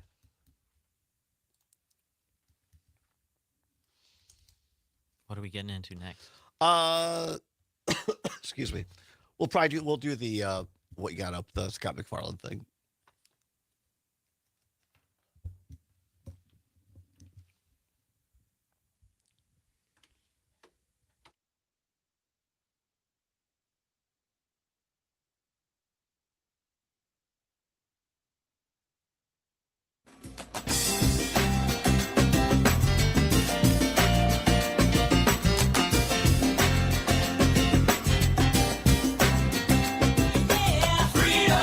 Pursuing truth wherever it may lead and having fun doing it. Welcome back to the Todd Allbaugh Show on the Civic Media Radio Network. Glad to have you along with us. It's 22 past the hour of 3 o'clock on a Wednesday, May 28th. Sam Davison on the board. And in for Mr. Zommers, who'll be back tomorrow. Sam is leaving Civic Media on Friday, but we'll have him back from time to time. Once again, let's take a look at the Sam Davison street cam here in downtown Madison at the corner of Fairchild and State. Oh, look at that. A couple of well-mannered, I was going to say well-mannered pedestrians. That guy's jaywalking. He's just walking through the middle of the street, not even crossing the road. He's like crossing diagonally through an intersection. We have a live jaywalker on the street cam. Citizens arrest! Citizens arrest, as Barney Fife once said. And he barely made it. The cars were that. Have you noticed that, Sam? We look down State Street. Mm-hmm. How many times do you see people crossing against the light and just expecting people to stop? Well, especially on State Street, because further down there's almost no cars. Even if I bike down State Street, if I get further down, there's people just crossing the road without even looking. People have almost run into me when I'm going down the road on my bike. It's a pet peeve of mine. And look, let me preface this by saying I am very pro bike. I am very pro mass transit. I think those things are great as long as it's done well. But one of my pet peeves in Madison, which a city that I love, and I've wanted to do a show on this, and people have told me, no, don't do it because you'll rile up the pro bike people, is I want to do a show live at either the cross of the bike path on Midvale or down here on West Washington. Because what happens is you have bikers, and I'm not joking around, going like 25, 30 miles an hour. Now, correct me if I'm wrong. You're a smart young person. When you get to, because there's a button on a post, you're supposed to stop, push the button, the big flashing LED lights come on, and that says to the motor vehicles, stop and let the person cross. But you got these yahoos that think, well, I'm on a bike. well, you better stop. And they cruise through these crosswalks without ever stopping, without ever pushing the light, and then look indignant if people don't stop for them. And I'm telling you, somebody's going to get hurt, and then the bike coalition is going to have a big press conference. Oh, it's the motor vehicle's fault. And I'm not, look, if they stop and push the light and the cars don't stop, 100% the motor vehicle fault. Yeah, the car is going to win. Person in the big metal death box is Right. going to win every time. Am I wrong about this, Sam? About people just randomly crossing? Right. I mean, I press the button for the lights, wait for the cars to stop, and then I cross on my bike. But have you seen this? I've seen some people do it. Yeah, you're right. It's and crazy. I don't know what's up with them. They need some more healthy fear, I think. Yes, absolutely. All right, well, that was a tangent I got off on. Just as you can tell, it's something that grinds my gears, as Luke Mathers would say. All right, let's get into this. Let's play this cut. We'll come back and talk about it here. Let's talk a minute about these pardons Trump continues to dole out. Scott McFarland, great reporter for CBS, talking about this rural Virginia jury that took 2 hours to deliberate and convict a former Virginia sheriff, Scott Jenkins, of bribery and fraud. And now Trump has pardoned. Do we have time for this whole thing? Looks like. All right, here we go. Here's Scott McFarland from CBS News. Hey, it's Scott McFarland outside the Department of Justice, which in December scored a big victory in court. They got a conviction from a jury in rural Virginia, a jury that deliberated roughly 2 hours before handing up their verdict against a man named Scott Jenkins. I recognize that's not a household name, nor do I suspect you'd recognize Scott Jenkins' picture, but he was the former sheriff in Culpeper County, Virginia, a MAGA loyalist, an ardent supporter of Donald Trump's. And his criminal case was like ripped from the pages of a bad old Western. He was a sheriff who was accused of taking bribes, cash bribes, in exchange for handing out badges to people, deputizing them. In some cases, prosecutors say those people wanted to be deputized to circumvent the line at TSA at the airport, or cut the line and get an earlier COVID-19 vaccine back in the day, or to help with navigating getting pulled over by police, or a traffic ticket, or a speeding ticket. And in at least one case, according to prosecutors, it was to help a felon who couldn't have gun rights otherwise restore his right to carry a gun. Now, Scott Jenkins was pardoned on Memorial Day by President Trump. The president arguing that Jenkins was the victim of a, quote, Biden judge and a weaponized Department of Justice. This exhibit showing Jenkins is from an undercover camera in the court exhibits at trial. The critics of this say that Scott Jenkins getting a pardon the day before he is to return to serve his time in prison and report to prison is, to put it charitably, untraditional. That under the system of pardons in the executive branch, most applicants have to do that. They have to apply. They have to have paid their restitution, showed remorse, showed growth, served some of their sentence, or exhausted their appeal remedies. Scott Jenkins had not done that, had not exhausted his appeal remedies, had not begun serving his sentence. He was a loyalist to the president. It also inflames these criticisms of pardons, which really sparked around Inauguration Day, including with the 1,500 plus pardons of January 6 defendants, so many of whom were successfully prosecuted by the Department of Justice. And then there are the other concerns of critics of the administration who say this term Biden judge and weaponized Department of Justice could hobble the justice system moving forward. Scott McFarland of CBS News. I wanted to play that whole thing because I thought here's a guy, and look, we've talked about, I've been critical of CBS News, Paramount Global, because of what they're doing to try to gain Trump's favor with this merger they want to do. But the reporters at CBS News, such as Scott McFarland, are top notch. And this guy has followed these cases since day one, prior to January 6th. And to hear that, the way he reports it, and again, I think that if you'd ask most Wisconsinites on the street, don't tell them, just lay this scenario out. Hey, if a guy was a sheriff and he took bribes and fraud and pocketed tens of thousands of dollars that was proven in court, do you think this is a guy who deserves to be pardoned? I think the average Wisconsinite would say no. And yet Donald Trump is happy to let the guy go scot-free. 855-752-4842. Back, we'll discuss it and more after this. It's the Todd Allbaugh Show for a Wednesday across Wisconsin on the Civic Media Radio Network.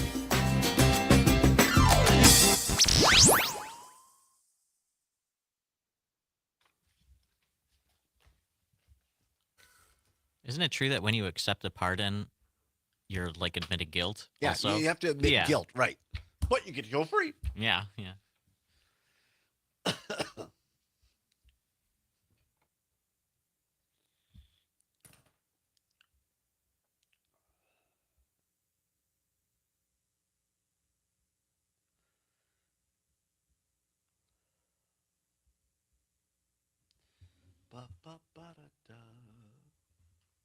Let's see.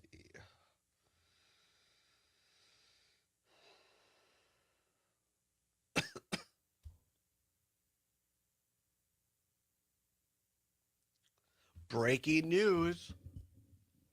What's that? This is fantastic news. Let's come back with a little, can you dial up a little on Wisconsin for the Badger Marching Band? Yeah. Breaking news. For those watching the stream, you're going to hear it first. According to Channel 3000, a key starter for Wisconsin men's basketball is foregoing the NBA draft and returning to school. Sophomore guard John Blackwell is returning for another season with the Badgers. Right.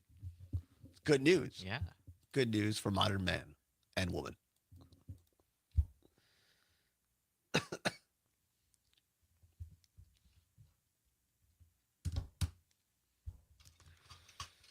This cough. That'd be crazy. It's getting better at least? So. No. I'm not quite as stuffed up as I was a couple days ago, but still not back to full strength. That's debatable.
I'm subscribed to The Onion, and I got an email with some of their latest headlines. You want to hear? Sure, let's give it to us. Here we go. Interactive exhibit lets kids figure out how to manage budget shortfall that will otherwise shutter museum. Rusted Qatari plane sitting on blocks on the White House lawn. That's great. I bring in the print edition whenever I really? get it. That's Yeah, awesome. we That is sometimes great. Read the headlines. My friend Chris Pauls, who helps out with the show, he was once a writer at The Onion. Oh, yeah? Yeah. Cool.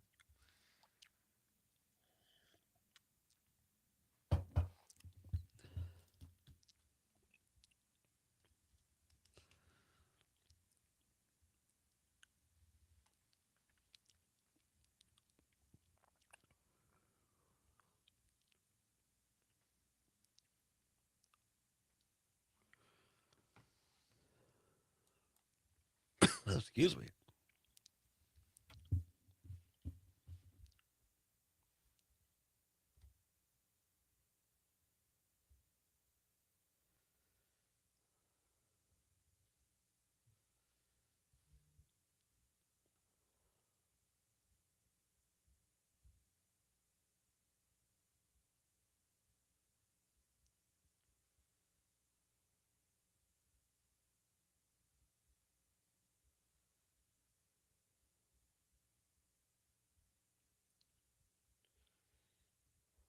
Excuse me. Ba, ba, ba.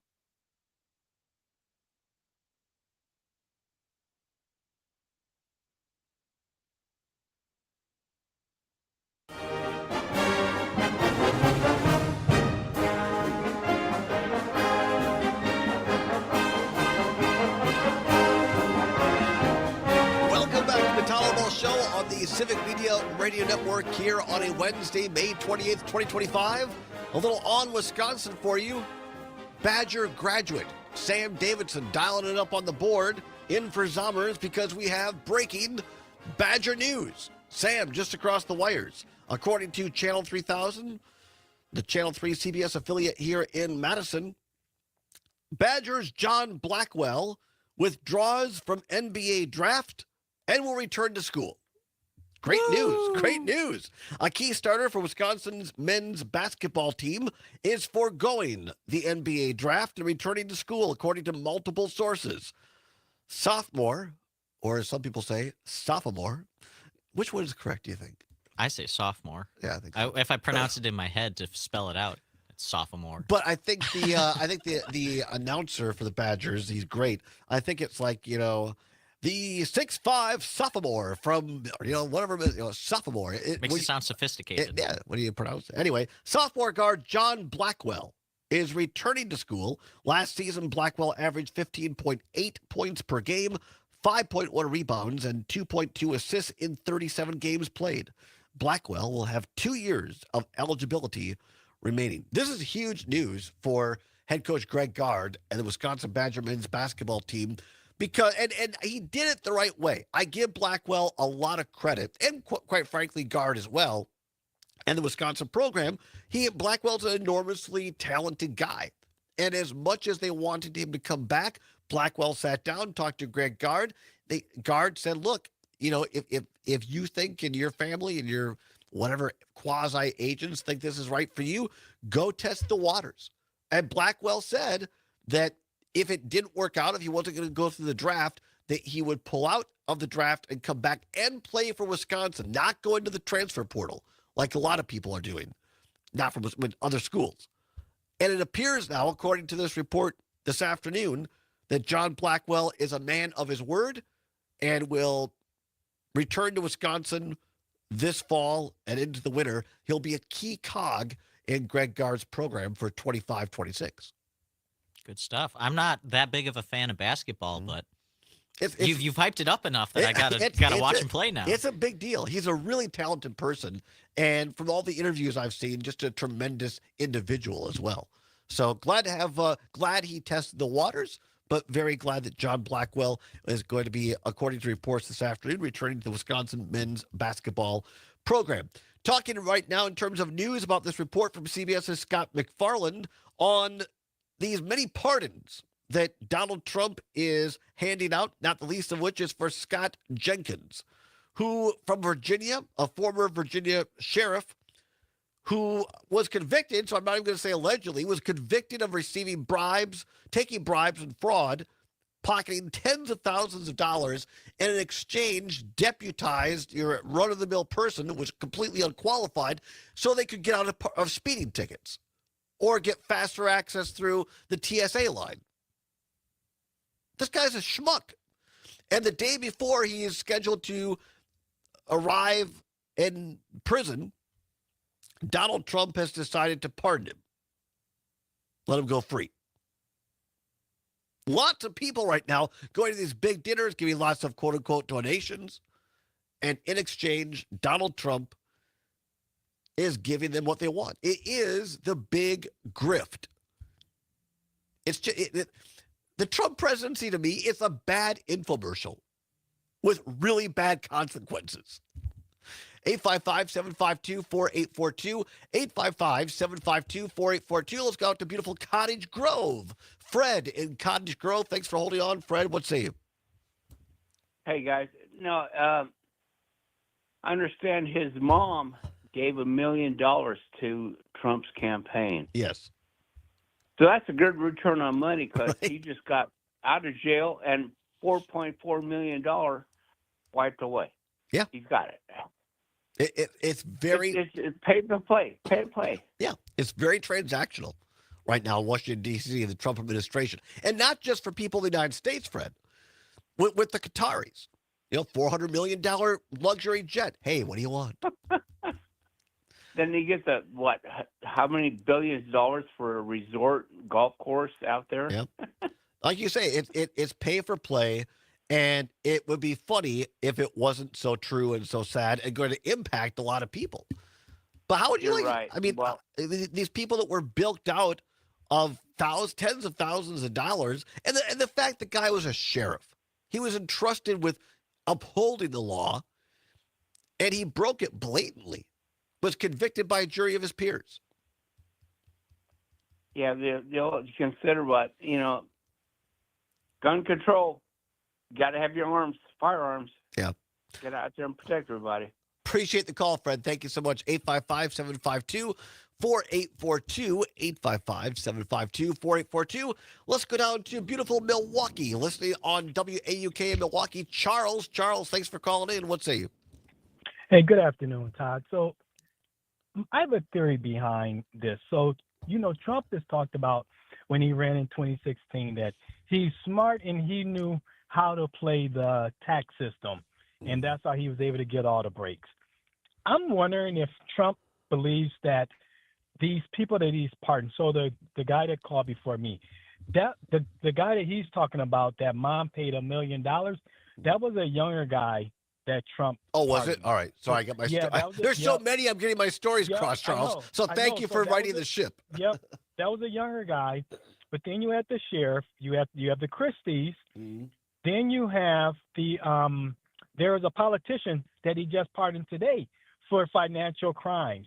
So I wonder in Trump's little brain up there, if he thinks that those are not crimes that you should go to jail for. Right. Because he doesn't consider those to be true crimes. Because it's weird, because all of these people that he's pardoning have some type of financial issues that Trump has been accused of. Defrauding people, not paying people for doing the work on his properties, not paying his taxes. He's still in that audit that's probably been going on for probably now, he'd probably say 30 years. But I mean, it's crazy. But I wonder if he really thinks that those are not crimes that you should go to jail for, because he considers those to be smart crimes. Well, yeah, I think you're right, Charles, because like himself, he again was convicted of a jury of his peers, 34 felonies, basically got off scot-free, and didn't think he deserved any of it, even though the evidence was overwhelming against him. Charles, there, yeah. I think you're right, Charles, that he looks at this through his own lens and say, basically, if it's a white collar, what he considers a white collar crime, he doesn't think people should, go to jail for those things. Go to jail for that, right? Yeah. It's only for in his words, not mine, rapists and murderers, unquote. Right. Which he is a rapist too. Well, again, that's allegedly he was convicted. I agree with you, but in order to keep things kosher on the air, we have to say that he was convicted you don't of get in trouble. Right. I mean, the judge later said that it was statutory rape, but he was technically convicted of a sexual assault. So again, it's semantics, but in these times, Charles, we have to be accurate. Otherwise, we make it a call at the door. That's right. That's right. I appreciate the call as always, Charles. Pam Bondi. Yeah, right, Okay. right. Pam Bondi.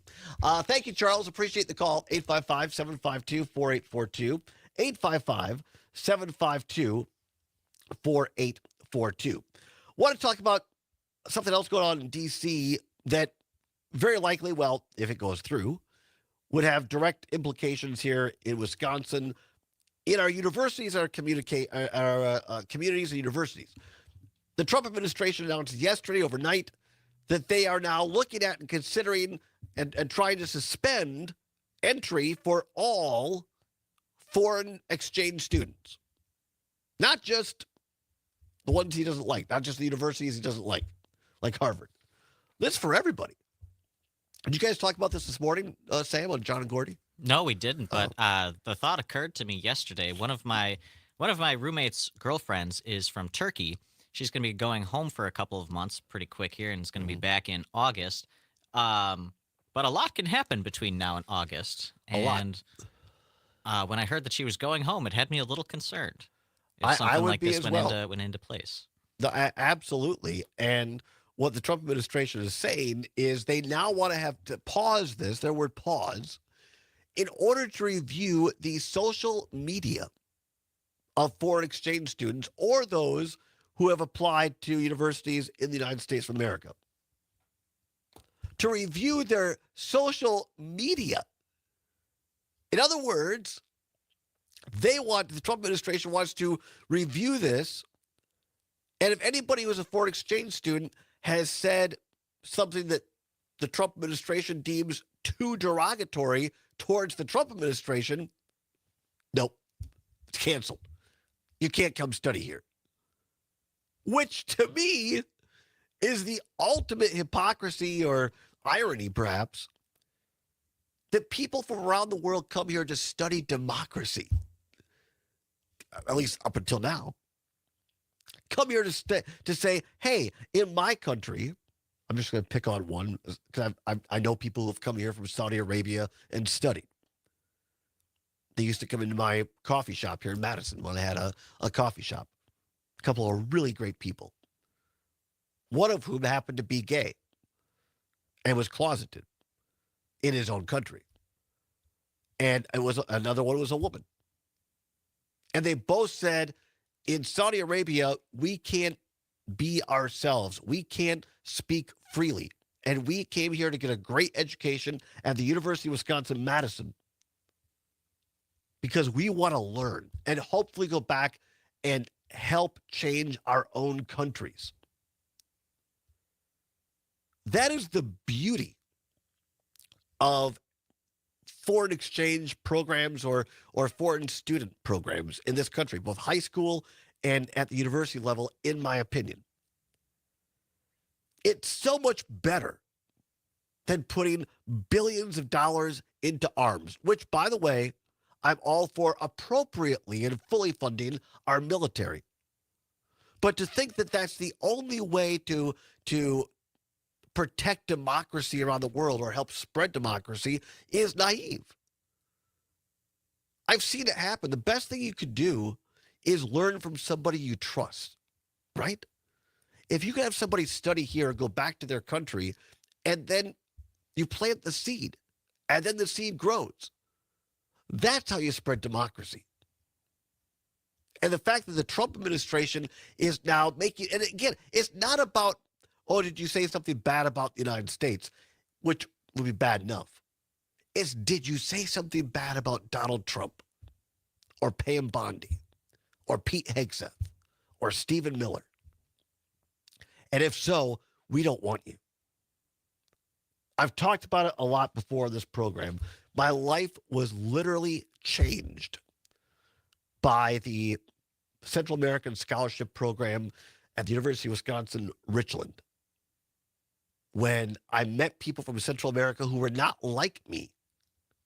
I ended up going to El Salvador now 39 times. I learned more about me than I did about them. They made me learn about me. Our community of 5,000 people, predominantly white, was enriched. So to all the people around Wisconsin who you have high school foreign exchange programs, college students, is this what we want? A guy like Trump saying no? Back after this, it's the Allbaugh Show on Civic Media.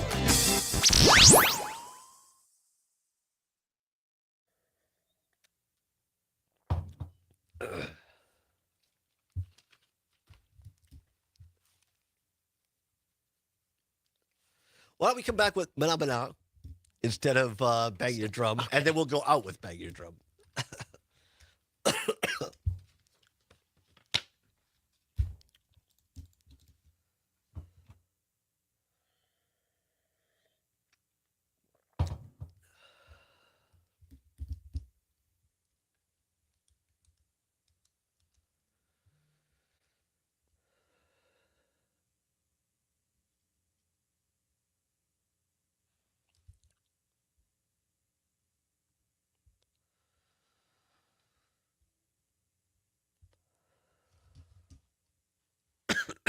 Good gravy.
For those watching on the stream, you're going to see it here in just a minute. There is going to be a big cake pushed in for Sam. And then a girl in a bikini is going to pop out. Just what I've always wanted.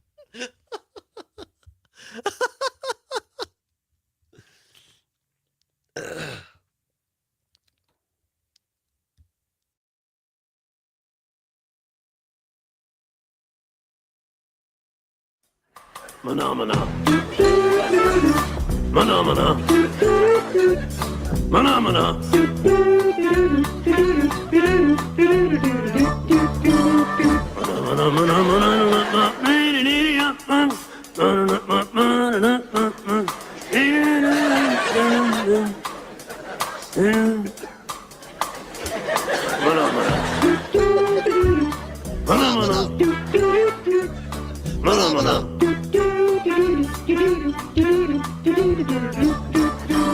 Welcome back to the Todd Allbaugh Show at the Civic Media Radio Network. It is 8 minutes before the hour of 4 o'clock. I love that song, Sam Davidson.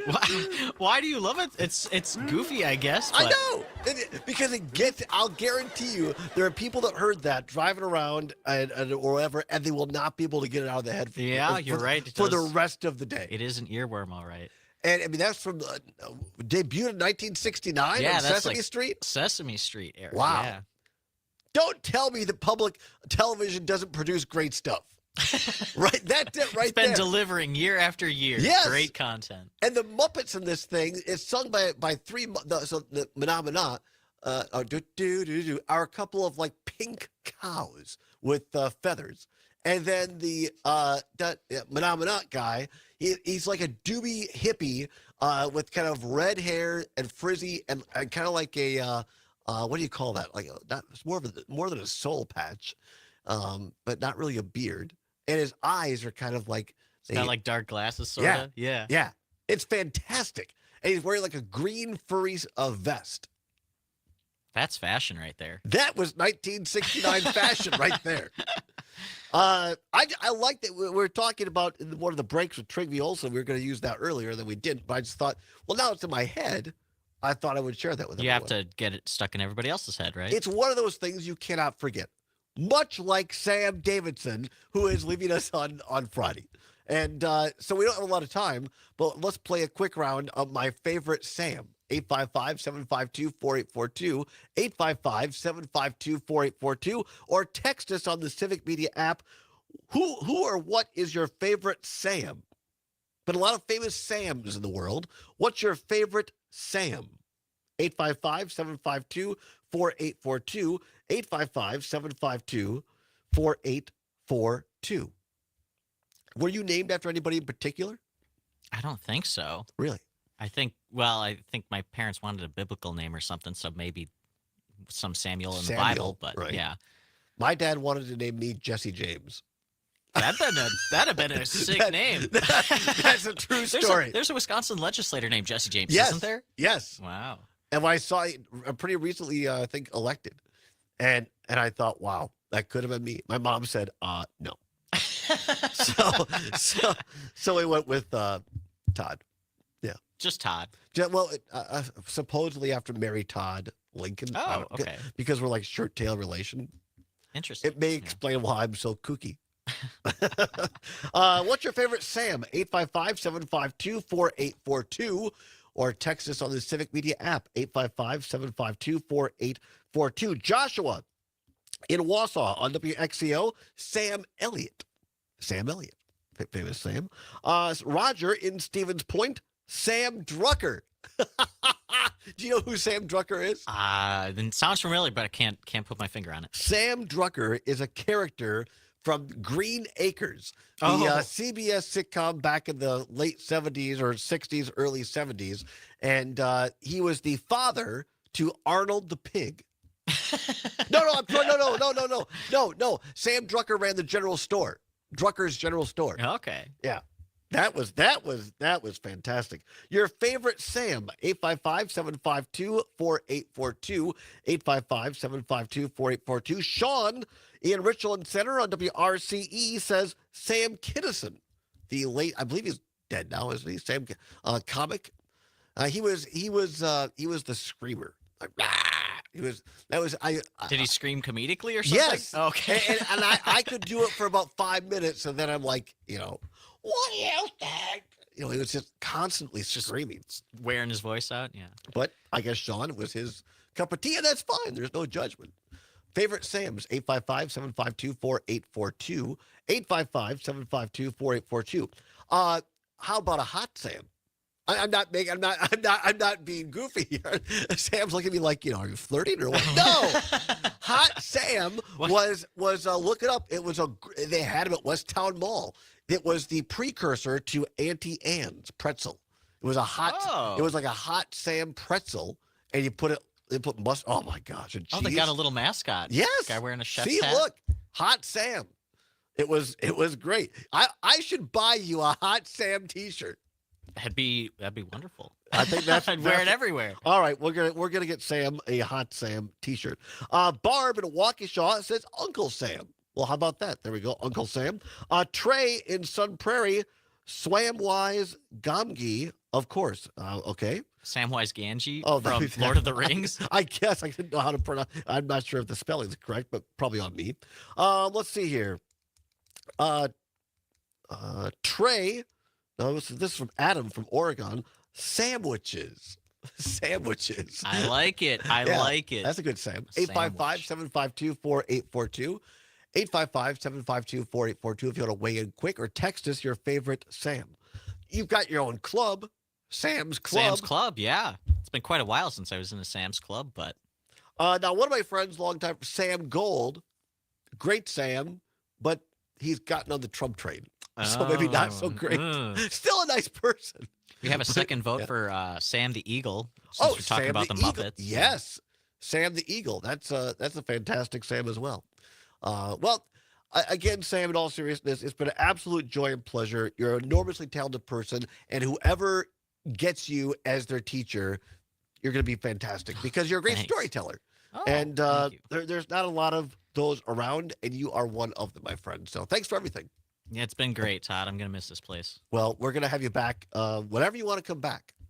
Maybe when Todd takes a vacation someday, we'll have a Sam Davison guest host. Ooh. Want to guest host the show? I could sure try. That'd be great. All right. There you go. Done and done.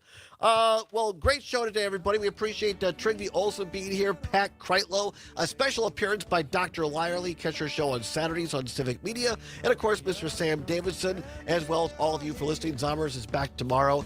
Thank you, everybody. We appreciate you. Keep banging your drum. See you tomorrow.